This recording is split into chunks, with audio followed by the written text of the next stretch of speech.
top 10 megaprojektų Europoje. From the largest offshore wind farm the world has ever seen to a deeply controversial canal that threatens the political stability in the Black Sea, these are the top 10 megaprojects in Europe. This video is sponsored by Squarespace. More on that later. We start off with number 10, the Stodd Ship Tunnel, $272 million. Over in the rocky coasts of Norway lies a patch of sea feared by many sailors. Considered as the convergence of the North Sea and the Norwegian Sea, the Stadhavet Sea is one of the busiest maritime routes in the country. Historically, this area has been known to be one of the most dangerous waters along the coast, with unpredictable winds and weather conditions. It has been documented by historians that even the Vikings would choose to drag their boats across land instead of sailing through these waters. To make traversing this area safer, the Norwegian Coastal Administration drafted plans to create what would become the world's first full-size ship tunnel. The Stodd Ship Tunnel would completely bypass the dangerous Stadhavet Sea and cut right through the Stodd Peninsula, reducing travel times by up to 2 hours. It will be able to accommodate as many as 120 ships a day.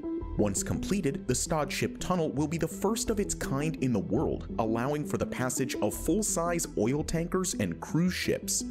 In 2021, the project got approval from the Norwegian government, with a budget of more than $272 million US. Construction on the Stodd Ship Tunnel is expected to begin sometime in 2024 and is estimated to be completed by 2026. Number 9. Frankfurt International Airport Expansion Project. Kaip palyginti tada jo su sekančiu projektu 5,7 milijardo. Okay, seni. $0.7 billion. Frankfurt International Airport is by far Germany's largest and busiest airport, serving as many as 70 million passengers each year. As well as being the busiest passenger airport in the country, Frankfurt International is also Europe's busiest cargo hub, handling more than 2 million tons of shipments just last year alone. Because of its importance as a major European transport hub and the ever-growing number of passengers each year, a $5.7 billion expansion project was initiated back in 2005 to improve the airport's facilities and increase the airport's passenger and cargo capacity. One of these projects was the expansion of the airport's oldest terminal that extended the structure's length by 800 meters, allowing for a total of 7 new wide-body aircraft stands. This expansion alone increased the airport's capacity by more than 6 million passengers each year when it was completed in 2012. Another project that drastically changed the airport's layout was the creation of a new 2.8-kilometer runway in 2011 that ran from west to east.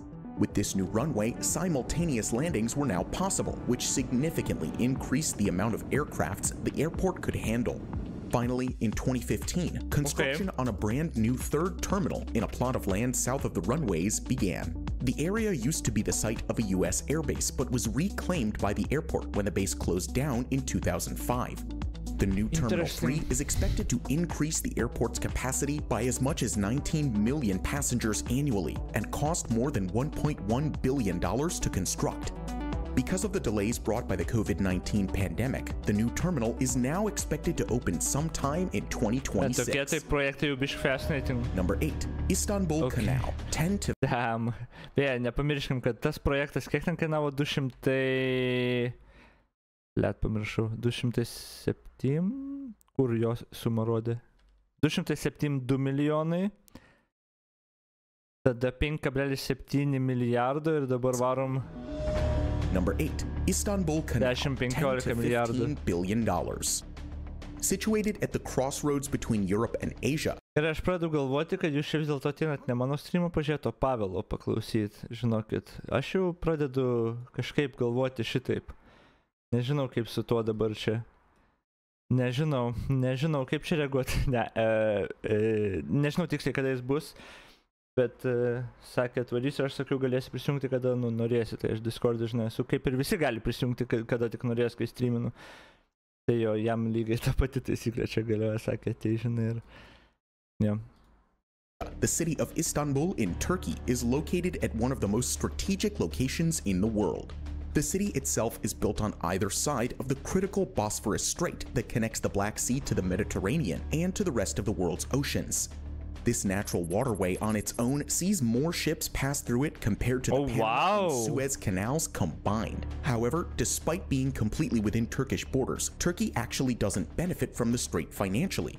This is because of an international treaty that Turkey signed called the Montreux Convention that regulates its use. The agreement ensured Turkey's neutrality during World War II by heavily restricting the access of warships in the strait, and it also guaranteed free access to all civilian vessels.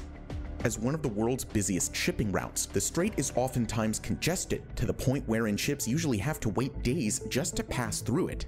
To minimize this shipping traffic, the Turkish government is planning to construct the Istanbul Canal, an artificial waterway that would cut through the European side of Istanbul, effectively turning it into an island. The new canal would be 45 kilometers long and is estimated to cost the Turkish government as much as $15 billion. It began construction in 2021 and is expected to take... Man vis tiek yra fascinating tie projektai, kur, iš tikro keičia kaip planetos layoutą visą jau keičia. Čia aišku, atzuminus biškiuką, atitraukus iš tai nėra toks didelis dalykas, bet, vis tiek tai yra didelis dalykas, kur tu terraformini planetą mūsų iš esmės. 7 years to complete. This new waterway would completely bypass the Bosphorus, and some experts even argue the Montreux Convention itself. With this, Turkish allies such as the United States could in theory be given access to the Black Sea and send warships just outside of Russia's borders. Turkey would also be able to charge vessels that pass through it, hoping for the project to pay for itself over the next few years. Number 7. Hornsea 3 and 4, $19.2 billion. As you probably already noticed, we're using an amazing 3D size comparison animation. By the way, projektai arba vandens kažkas, arba oro. Oro uosto plėtra buvo ir tada viskas praktiškai vandens, bet iš esmės logistika. For this video, our partners from To The Top helped us with this. If you want to see more videos like this, be sure to subscribe to their channel. But now we continue with Hornsea 3 and 4. When it comes to offshore wind power, the United Kingdom is the second largest producer in the world, only behind China.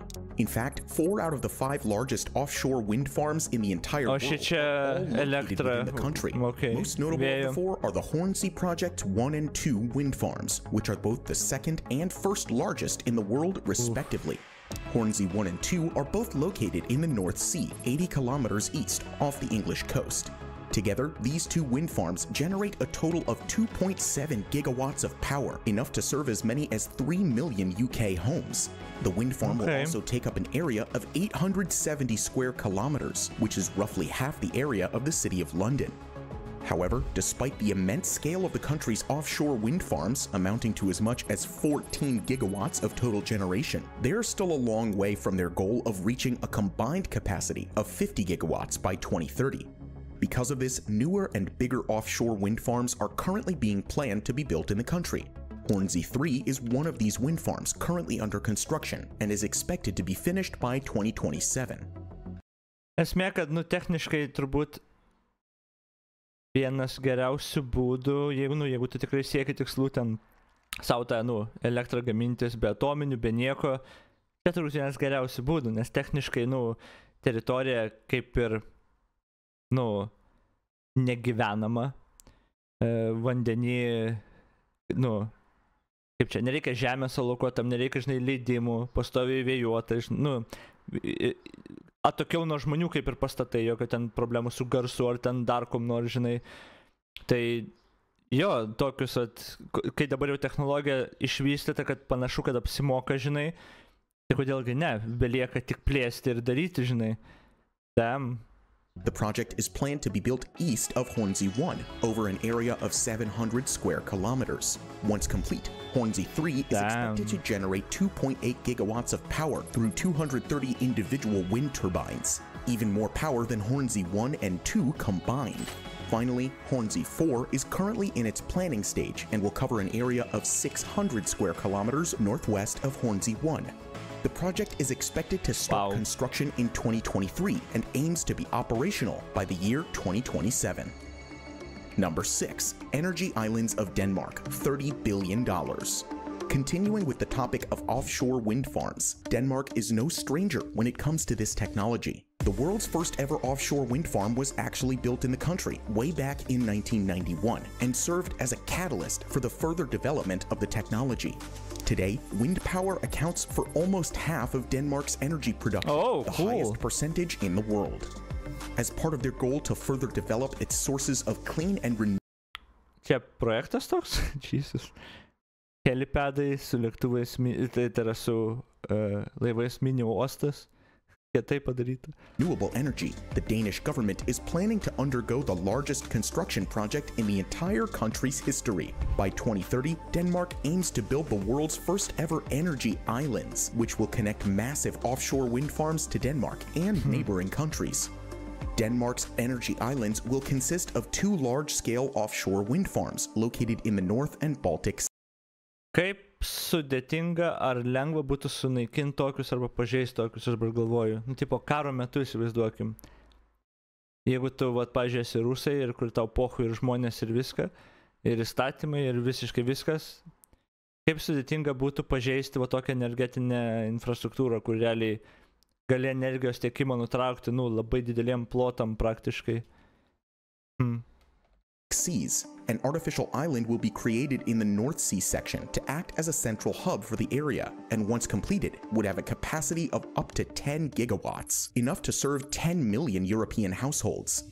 The island of Bornholm in the Baltic will serve as the second hub and have a capacity of 3 gigawatts. Once completed, the energy islands would increase Denmark's wind energy capacity by as much as 7-fold. Construction on the project is expected to begin as early as 2024. Wow, okay. Number 5, European Route E39, $30.6 billion. Because of Norway's coastal geography being extremely rocky, mountainous, and separated by thousands of tiny islands, it has always been difficult to navigate. The European Route E39 tries to solve this very problem by providing an easy-to-traverse path along the Norwegian coast. But even with the E39 in place, the 1,300-kilometer-long route still does not solve the problem of creating a... Iš tikrųjų, aš nežinau, belenkaip gražu, holy crap, belenkaip gražu. Žmogus išsievoliucionavo iš beždžionės, nusprendė, kad, žiūrėk, ugnis, maistas, energija, įrankiai, paskui industrializacija, betonai, cementai, let's go. Ir dabar mes po tiek laiko turim tiesiog kelią pastatytą per vandenis, iškraipytą per tokį vaizdą, kad tiesiog būtų patogu su mašina pravažiuoti. Beautiful. A continuous path along the entire Norwegian coast. This is because the E39, despite being designated as a single highway, is actually composed of many different sections across vast stretches of water. Driving through the entire route would require travelers to board 7 different ferry connections and would take at least an entire day. However, this is all about to change as the Norwegian government is planning to cut the 20-plus hours of travel time in half. They plan to achieve this by completely eliminating all the required ferry connections. This will be done through a series of tunnels and bridges that would bypass the water crossings along the route, essentially creating a continuous path. One vital part of this upgrade to the E39 is the Rogfast sub-sea tunnel, which would connect the city of Stavanger and Boken in Norway under a 15-kilometer stretch of water. If completed, the tunnel would become the world's longest and deepest road tunnel, with a length of 27 kilometers and a depth of almost 400 meters below the surface. Work on the tunnel began back in 2018, and it is currently expected to open in 2033. Jesus Christ. The project also calls for the creation of 4 individual floating highways that would carry the E39 across some of Norway's... Gerai, čia jau atrodo kaip science fiction tas projektas. What the fuck, čia jau floating bridges, floating tunnels, belenkiek... Čia jau atrodo nesąmonė. Largest and most breathtaking fjords. One of these planned bridges would go over the Bjornafjorden and span a total of 5 kilometers above the water. Once completed, this floating bridge would become the longest in the world, more than doubling the current record. Number 4, Grand Paris Express, $38 billion. The Paris Metro is one of the busiest metro systems in the entire world, seeing as much as 4 million passengers each day. Being one of the most visited cities in the world, Paris suffers from the worst traffic congestion in Europe. To combat this worsening problem, it has been a top priority for the city government to build infrastructure that would facilitate the millions of commuters that pass through Paris every day. One major project that is aimed to combat Paris' worsening traffic is the Grand Paris Express, the largest transport project in the city, which aims to further increase the reach and connectivity of the Paris metro. The project calls for the creation of 4 entirely new lines and the extension of 2 existing ones. In total, the Grand Paris Express is expected to create 200 kilometers of new tracks, along with 68 new stations capable of serving an additional 2 million passengers daily. Construction of the new lines began back in 2015 and is currently being constructed in phases up to the year 2030. Before we get to the top 3 biggest mega projects in Europe, we want to thank Squarespace for sponsoring this video. With Squarespace, you can create your own beautiful top 3, let's go. Website or domain. Now, let's continue with number 3, Hinckley Point C Nuclear Power Station, $47 billion. Let's go, Brandolinas. Nuclear power plants are notoriously known to be very expensive to build and extremely costly to decommission. However, if managed properly, their benefits can far outweigh their initial costs. So, when the Hinckley Point C nuclear power station in the United Kingdom was first proposed in 2010, it was met with mixed opinions. Aš žinau, kad pradėsiu kiekvieną dieną rašyti, kad Pavelas ateis toj. Kiekvieną dieną rašysiu, kad toj ateis Pavelas pašnekėti. Kiekvieną dieną title bus tiesiog, kad šiandien bus Pavelas streame. Motherfuckers. From the British people, but with substantial financial backing from both French and British energy companies, everything was looking quite well for the new plant. Hinckley Point C is part of a new generation of nuclear power plants that are meant to replace the country's old, costly, and inefficient plants. The project was initially slated to complete in the early 2020s and have a total capacity of 3.2 gigawatts, enough to supply 7% of the entire country's energy needs.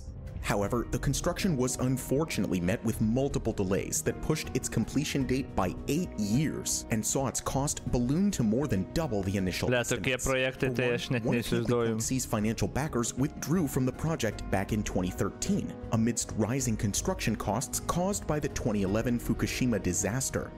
The COVID-19 pandemic further exacerbated the already delayed project with supply chain complications and cutting down on people working on the site. Today, the project is still under construction and is now estimated to cost as much as $47 billion, more than twice its initial price tag, with the completion date being pushed back to as far as 2028. Čia kaip Vilniaus stadionas, vis brangiau ir brangiau. Number 2, high-speed tube, $132 million. When the high-speed train connection between London and the Channel Tunnel opened in 2007, it was met with huge success. Constructed on time and under budget, High Speed 1 managed to significantly reduce the travel time between London and Paris. Because of its unprecedented success, the British government looked to create a second high-speed line that would connect the British capital to major city centers to its north. So, in 2009, the Department for Transportation started to draw up plans for a second high-speed train line, which would aptly be called High Speed 2. High Speed 2's construction will be done in 2 phases, one going from London to Birmingham, and another from Birmingham to Manchester and the East Midlands Parkway. As of 2020, the estimated budget for the entire project is known to go for as much as $132 billion, and will become the biggest transport investment program in the country in over a century. Construction work on the new high-speed line started back in 2020 with the creation of viaducts and tunnels that would carry the line over and under different terrain. Žinok, aš nežinau, man vis tiek fascinanti yra, kai net kai rodo animacijas, kaip tokius projektus iš vis įgyvendinti, I have no idea. Kokią techniką naudoti, kokią logistiką, kiek detalių į tai įeina, kad čia... Holy crap. Ir kokie masyvūs iš tikro būna ir viskas turi dirbti kartu, damn. Project is estimated to be completed sometime in the early 2030s. Number 1, Trans-European Transport Network, $625 billion. Europa, let's go! The European Union is known for its vast and interconnected web of roads, railways, and airports that make it extremely easy for people to go in and out of different countries. In fact, 27 European countries are all part of what is called the Schengen area. Travel between countries within this area is largely free of border controls and functions as a single jurisdiction, all covered under a single visa policy. As part of an effort to further connect European nations and make travel easier, the EU drafted plans to create what is essentially an all-encompassing transport network across the entire continent. The Trans-European Transport Network is a long-term project that will consist of roads, railways, airports, seaports, and Čia turbūt Rail Baltica į tą projektą įeina, kaip suprantu. telecommunications infrastructure that would solidify the EU as a single interconnected entity. The entire project will be divided into different sections. Jo, štai, man atrodo, čia tas ir turėtų būti gal. Jo. Ne, čia tai...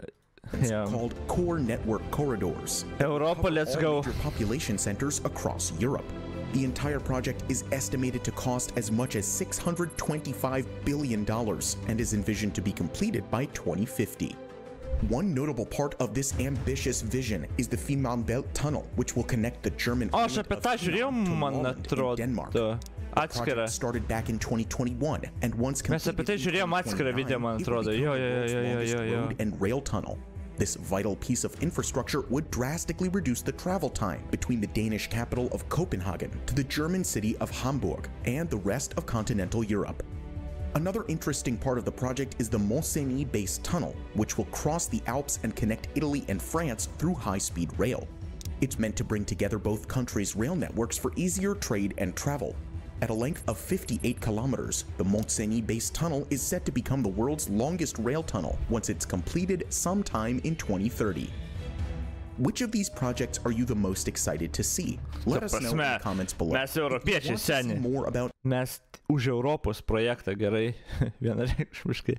Ne, iš tikrųjų, fascinating tas Europos projektas ir kur čia rodė tam. Ir labai smart. Nes galų gale, kuo tu labiau, connected padarys tas šalis, to jos labiau vieningos, žinai, visą laiką, kai tiesiog per brangiai tau atsieitų, kaip čia, sakyt, fuck it, nebenorim, atsitraukiam. Bet jo, labai nice, gerai, šitas video man patiko.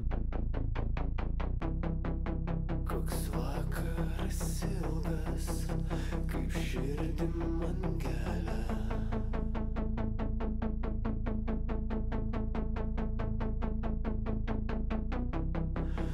Nuskink man